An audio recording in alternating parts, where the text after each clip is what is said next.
The Justice Department just announced a new rule taking effect today that clarifies who must obtain a federal firearms license. For anyone buying or selling a gun, it has to do with background checks. This affects vendors at gun shows and who must go through background checks before a firearms purchase. If you sell guns predominantly to earn a profit, you must be licensed and you must conduct background checks. These black market guns wind up in the hands of people who are not allowed to have them. This regulation is a historic step in the Justice Department's fight against gun violence. It will save lives. There is still so much more to do. Those rates are continuing to fall faster than ever. Last year. Don't underestimate what you've done. It's amazing what you've done. You changed people's minds. Background checks on arm buyers.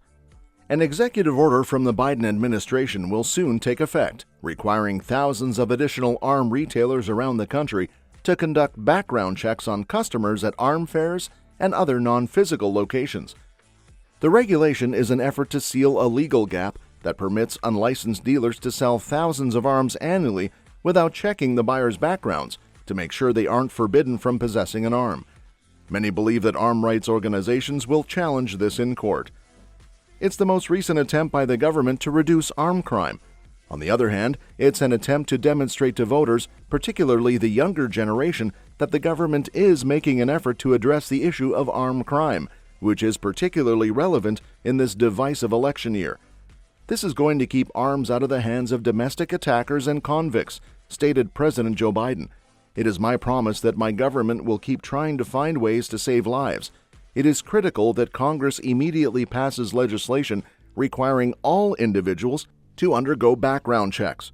Attorney General Merrick Garland informed reporters that the rule, which was finalized this week, establishes a clear requirement that all persons who sell arms primarily for profit, whether online, at arm shows, or in physical stores, must be federally licensed and conduct background checks.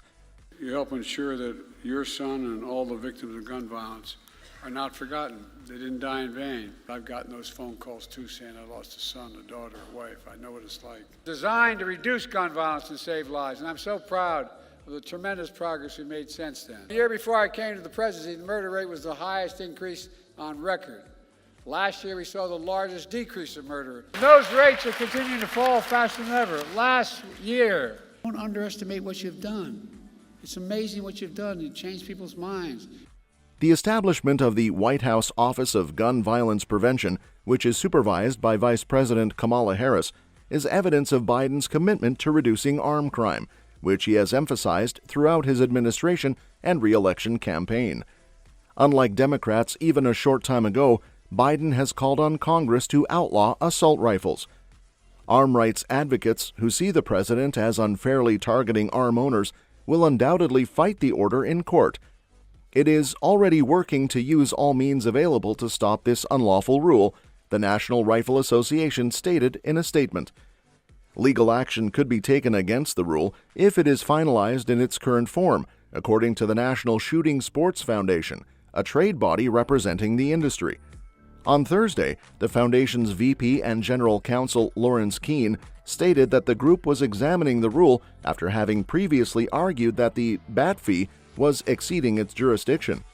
Officials from the Biden administration expressed confidence that the rule, which received over 380,000 comments, would be able to endure legal challenges. In August, following the approval of a bipartisan compromise to address the tragic slaughter of 19 kids and 2 teachers at an elementary school in Uvalde, Texas, the regulation was initially proposed by the administration. This measure was the most comprehensive armed crime package to pass in decades.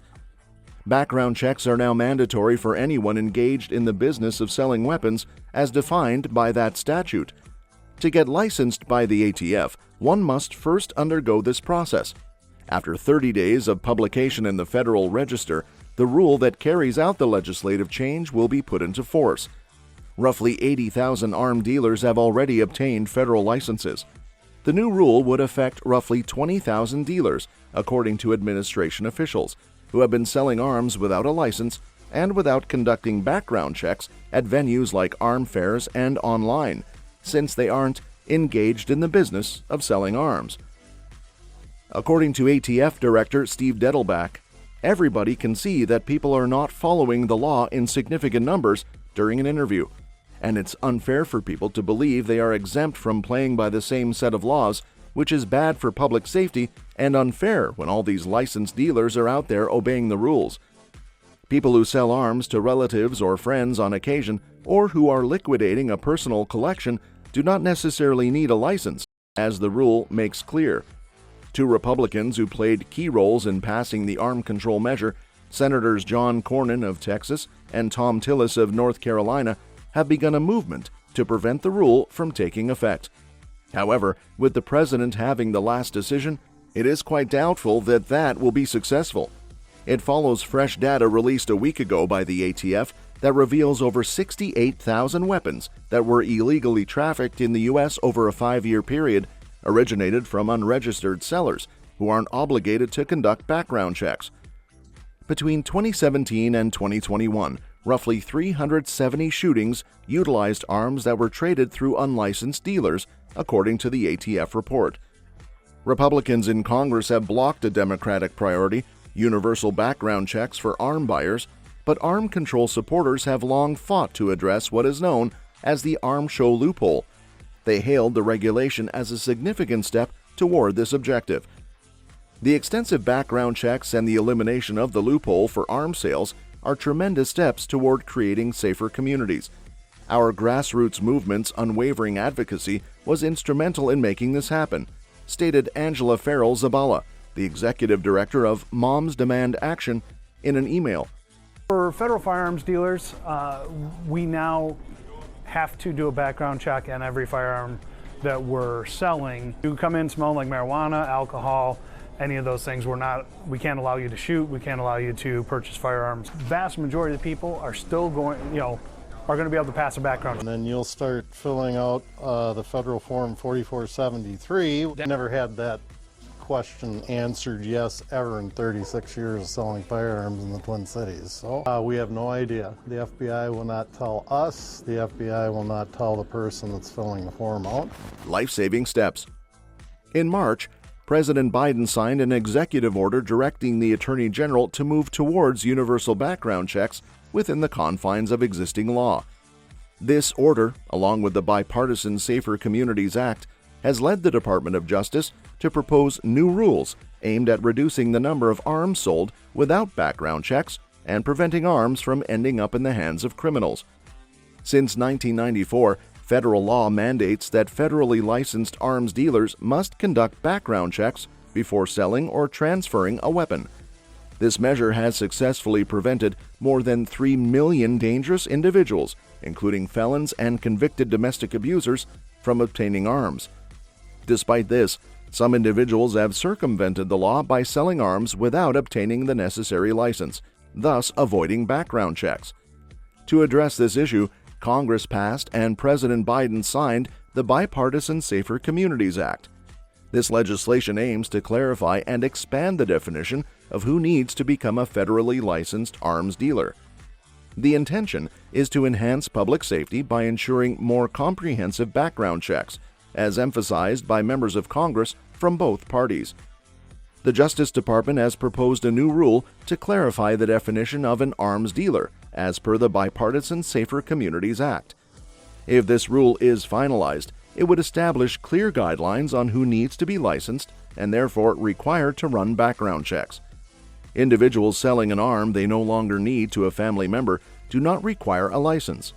Similarly, hobbyists trading curios, relics, or collectible personal arms do not need a license. However, if someone is selling arms to make a profit and offering to purchase and sell additional arms, they would need to be licensed and conduct background checks. Those who frequently offer arms for sale within 30 days of purchase, or sell multiple arms of the same make and model, or sell arms in their original packaging as like-new items, are presumed to be engaging in the business of selling arms and must be licensed. Formerly licensed dealers selling arms from their business inventory without transferring them to a personal collection at least a year before the sale must obtain a license, addressing what is known as the fire sale loophole. The proposed rule further specifies that certain activities indicate a person is predominantly seeking to earn a profit from arms sales, requiring them to become licensed dealers. Creating a website or business cards from an arms business, maintaining profit and loss records, purchasing business insurance, or renting space at arms shows are indicators of commercial intent. Another gun safety law in New York is stirring controversy in the North Country. Federal judge suspends key provisions of New York's new gun law. What are your chances of hitting an innocent bystander? Banning guns from sensitive places like Times Square. The proposed rule aims to eliminate any perceived arms show loophole or internet loophole. According to federal law, anyone dealing in arms must be licensed and run background checks, regardless of whether the sale occurs at arms shows, online, or elsewhere. The proposed rule is currently open for public comment. The Department of Justice will review and consider these comments before deciding on the final rule. While this rule represents a significant step forward in reducing the number of arms sold without background checks, comprehensive legislative action from Congress is necessary to fully address the issue. President Biden continues to urge Congress to enact universal background checks and other sensible measures, such as banning attack weapons and high-capacity mags, mandating safe storage of arms, and removing the immunity that shields arm manufacturers from liability. These measures are supported by a majority of Americans, including arm owners, as essential steps to protect the nation from armed crime. This initiative builds on previous actions by the Biden-Harris administration to combat the epidemic of armed crime in the U.S. The administration's approach underscores the balance between respecting the rights of lawful arm owners and implementing measures to prevent arms from falling into the wrong hands. By tightening regulations and ensuring more transactions involve background checks, the proposed rule aims to enhance public safety and reduce armed crime. That's all for this video, folks. We'll see you next time.